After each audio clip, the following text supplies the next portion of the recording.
Thank you all so much for coming out today. My name is State Representative Travis Weaver of the 93rd District, proudly representing parts of Tazewell, Fulton, Knox, Peoria, Henry, and Stark counties. Joining me today are Representative Deering and Schweizer, as we, along with many members of the General Assembly on both sides of the aisle, are huge fans of homeschooling. We're also joined by some great homeschool ambassadors who are our future leaders. They represent thousands of students who are at the Capitol today and will be rallying at the Lincoln statue at 10:30. I had the pleasure of getting to know some of these youngsters this morning and could not have been more impressed with them and the amazing parents who raise and educate them. We've got Owen, who's a 5-year-old with a big personality, Nolan, who's 7, who likes donuts with frosting and sprinkles, Logan, who's 11, loves flag football, golf, and the baritone. I asked Mom, do we have some rules on the baritone?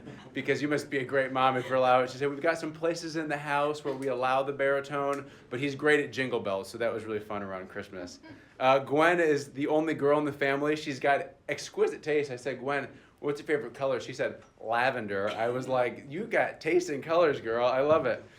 Mason is a 9-year-old who loves being homeschooled because it means that they can do field trips where there's not a lot of crowds and they can really enjoy the setting with their siblings. I also had the pleasure of meeting Serena over here, and I said, Serena, what's your favorite ice cream? And she said, a lot. And I said, I like that your favorite ice cream is actually a quantity of ice cream. That's really, and that's kind of a good political question. You answer the question you wanted to answer, not the question you were asked. But I'll also say that these impressive findings from being with these youngsters didn't come as a surprise to any of us because we all know the positive outcomes associated with homeschooling. That's why we're so strongly supporting our homeschool families. We know that homeschool families do better on tests, scoring 130 points higher on the SAT. It empowers kids to learn in a tailored environment that's unique to their specific learning needs. It builds strong family bonds and allows for curriculum and activities far beyond what a normal public school curriculum would allow. Unfortunately, some Illinois politicians are trying to wrap homeschooling in red tape. It's what some Illinois politicians do best. Illinois has plenty of challenges. We all know that. It's not a secret. We watch the news. But homeschooling is, frankly, not one of those challenges. It's not a problem. It's a solution. It's an answer to so many public school challenges that Illinois families face. Overregulating homeschool families is bad. But the future of this bill is even worse, because the more we overregulate homeschooling, the more homeschooling will slip and look more and more like our struggling public schools. One of the most impactful letters that I've received on this bill is from a public school teacher who said, and I quote, "It's sad to see how far behind our public school students are, and it's even more sad to see our state go after a group of students, being homeschoolers, who are outperforming, and we're going after them as a scapegoat. The proposed legislation is bad, and it's a slippery slope to much worse. House Republicans have no shortage of bills that would undoubtedly help our challenged public schools. Instead of handcuffing homeschools, we should be encouraging and championing them. Let me reiterate: better test scores, expanded curriculum opportunities, a safe and tailored learning environment, stronger family bonds, and greater flexibility for work opportunities. Homeschooling is not a problem. Homeschooling is part of the solution." And with that, I'll pass it off to Representative Schweizer. Thank you, sir. Hello, everybody. My name is State Representative Brandon Schweizer, and I cover the District 104, which is parts of Vermilion and Champaign County. I want to start off with, parents deserve the right to make the decisions for their own education of their children. This legislation is infringement on those rights. Not only does House Bill 2827 create new mandates and new regulations, but is a start of a slippery slope. It starts by making small changes, and like most policies here in Illinois, it keeps chipping away more and more from homeschool families, making the future of homeschooling difficult, if not impossible, for Illinois families. I have experience and know people firsthand who homeschool their children for all types of reasons. Being a 21-year Marine Corps veteran, I have seen firsthand not only the benefit, but at times the necessity of homeschooling. Homeschooling gives families the opportunity to stay on track, ease into the inevitable move, and succeed as a family unit. This legislation is being sold as a protection of children measure, but in reality, it has just placed another unnecessary burden on our families and on our education system here in Illinois. In Illinois, we tend to operate in extremes, from public safety to energy to the diminishing of our Second Amendment rights. And let me make this clear, homeschooling is not a place where we have a problem.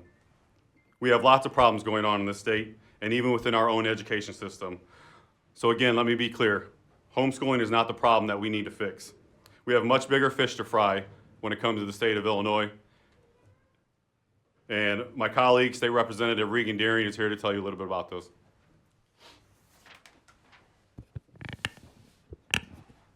Hello, I'm Regan Deering, a state representative from the 88th District, which includes parts of Macon, Piatt, McLean, DeWitt, and Livingston counties.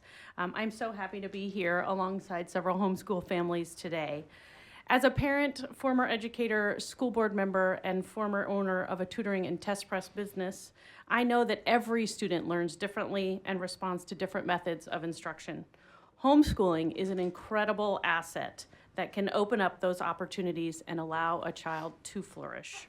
The bill in question today takes away that freedom and that opportunity for students who learn differently in their success. If we're going to talk about fixing problems with education, let's zoom out on education as a whole, from unprecedented teacher shortages, intense levels of bullying and violence, and extreme cases where schools are committing educational neglect in public education. Public education is full of government mandates and plenty of dollars, yet kids are still performing way below grade level in basic skills like reading, writing, and math. Those are the real issues that merit solutions. In my short time in office, this issue is by far the one I have heard about the most from my constituents.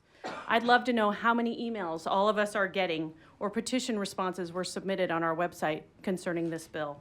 So many passionate parents that are begging for us to protect their freedoms.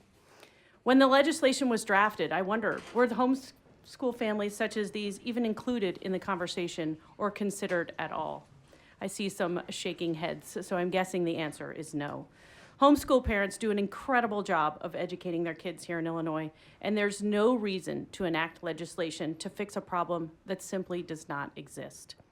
Since there are thousands of homeschool families in the Capitol today, I encourage our colleagues to walk the hallways today and talk to just one homeschool student or family, and you will be utterly impressed. Thank you all for being here today. I think we will open it up for questions. Yeah, really quick, I just had this thought. Before we get to questions, I just want to take a second to give a round of applause for these kids because, y'all, it's hard to stand still when you're 8. You guys are incredible. I'm so proud of you. So with that, if there's any questions from the room, we'd love to take those.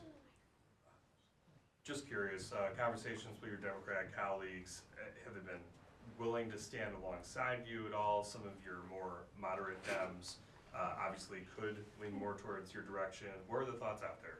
Yeah, absolutely. I've had several fruitful conversations with colleagues across the aisle. I think outside today at the rally, you'll definitely see some Democrats who are stepping up to speak on the issue. To your point, a lot of moderate Dems have gotten the flood of emails just like the rest of us. They hear from homeschool families. I just would note, one comment I heard from the majority party was that we need this because homeschooling has grown so much recently.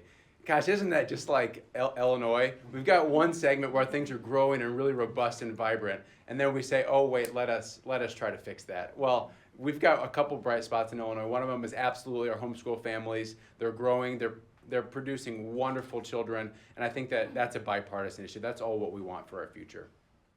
Part of the reason that Representative Costa Howard is bringing this bill is Capitol News investigation of LJ, the 9-year-old whose parents decided to homeschool after they missed so much school that he was facing prospects of repeating the 3rd grade. He was beaten, denied food for several years. Wouldn't this bill be good to, I'm not saying this is general for all homeschool, I'm just saying, wouldn't this bill be good to kind of regulate that and make sure that kind of thing doesn't happen again? Yeah, a couple things I would say to that. First of all, being that it's really hard to make legislation on anecdotal stories. And if we want to talk anecdotal stories, you don't have to look any further than our public schools because, quite frankly, it's not anecdotal. We know 11% of Hispanic kids can read at grade level in Quincy. 1% of black kids can read at grade level in Decatur. only a quarter of white kids can read at grade level in Waukegan. So my heart breaks to hear that story. That's such a tragedy. I wish that young child the best. But what we see in the reality of when we make laws based on statistics and data is that homeschool students are flourishing, they're thriving. We can make improvements in our public schools. As I mentioned, we have bills that would support that. I'm a firm believer that the challenges we're facing are in the public schools. That's where we need to be focusing our attention. Since you're talking about issues with public schools, would you be willing to vote for the budget to better fund public schools? Well, what I'll say on that is one time I stood up and clapped profusely during the governor's State of the State address is when he had his remark about requiring every individual school to have a policy on cell phones. There's certain line items that I support in the budget. I probably am not going to be a yes on the budget because of, free healthcare for illegal immigrants and free funding for abortions. Those are just things that I can't reconcile personally. I do support school funding. I've been a supporter of EBF. But I do think that we have some areas with the governor where we can work together on education, specifically as it relates to cell phones in schools. I was really pleased to see him say that, and so hopefully that's something that we'll see be making an improvement in our public schools in the near future. Obviously, this is a Democratic plan to add the red tape to homeschooling. Why do you think this is such a partisan issue? My guess would be because in rural communities, we really see the success of homeschools. The reason this is so important to me is because my sister had 4 little ones. She just came out with number 5 on March 4th, so we're really excited about that. But she homeschools. And because of that, I get to see the joys firsthand of my nieces and nephews who can name every president, who can recite the Gettysburg Address, who are learning Bible verses, who are learning the piano, who are, I try to say this too loud because they won't like it, but they do a lot more chores at home. They just have a lot more responsibility because of their homeschool nature. And so that's why I would really encourage my colleagues across the aisle today to find some of these homeschool families that are down here in Springfield, because I think some of the stories that you hear are really going to change your tune on the issue, because my experience, I think the experience of so many, and the experience of the data, is that homeschooling produces kids that are really at a higher level. And Representative Deering, obviously you and I both know Decatur Public Schools have had a lot of issues with fighting, major violence in the schools within the past 2 years. Do you think that homeschooling is a good option that more parents in DPS should look towards? Yes, I do, absolutely. Decatur's statistics on their proficiency in reading and math is probably a direct correlation to the mismanaged behavior in our public schools. I think that, as Democrats pointed out, the homeschool growth is tremendous in Illinois, and so a lot of families are finding individual reasons to remove their children from the public school environment, violence and bullying being one of those issues I've heard about in my emails over the last several weeks. So I think every school district has an opportunity to embrace families that are doing something different and work together. There's an opportunity for collaboration, and I think that Decatur is a prime example of a place where if we gave parents those opportunities to homeschool, I think we would see great outcomes. All right,